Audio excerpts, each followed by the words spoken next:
Hello guys, welcome back to సామలాస్ kitchen. So ఈరోజు మన recipe వచ్చేసి ఒక డిఫరెంట్ స్టైల్లో ఎగ్ మసాలా గ్రేవీ కర్రీని ఎలా తయారు చేసుకోవాలో చూసేద్దాం. సూపర్ టేస్టీగా ఉంటుంది, అలానే రైస్లోకి చపాతీలోకి సూపర్ కాంబినేషన్.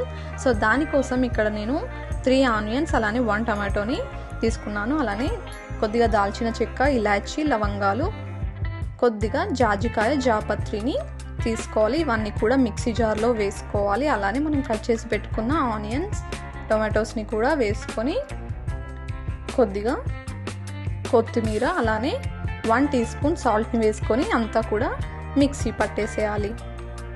సో ఇలా మిక్స్ చేసుకొని పక్కన పెట్టేసేయాలి. ఇప్పుడు ఒక ప్యాన్ తీసుకొని 3 to 4 టేబుల్ స్పూన్స్ ఆయిల్ వేసుకోవాలి. ఆయిల్ కొద్దిగా హీట్ అవ్వగానే జీలకర్ర, ఆవాలు, అలానే మనం మిక్సీ చేసి పెట్టుకున్న ఆనియన్ టొమాటో పేస్ట్ని కూడా వేసేయాలి.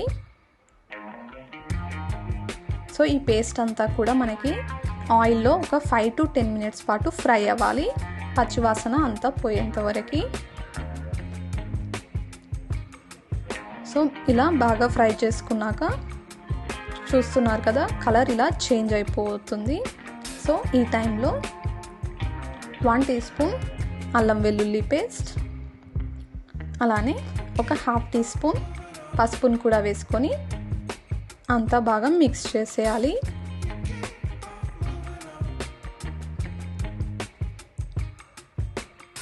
సో ఇప్పుడు ఒక 2 టీ స్పూన్స్ కారంని కూడా వేసుకొని మిక్స్ చేసేయాలి.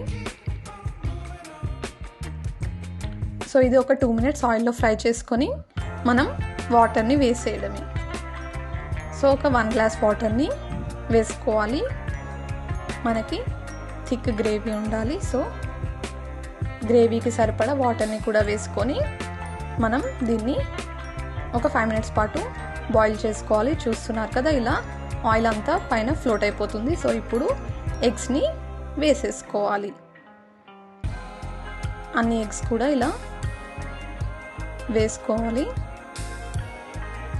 సో ఒక 10 మినిట్స్ మనం సిమ్ ఫ్లేమ్లో ఈ ఎగ్స్ని మగ్గించుకోవాలి.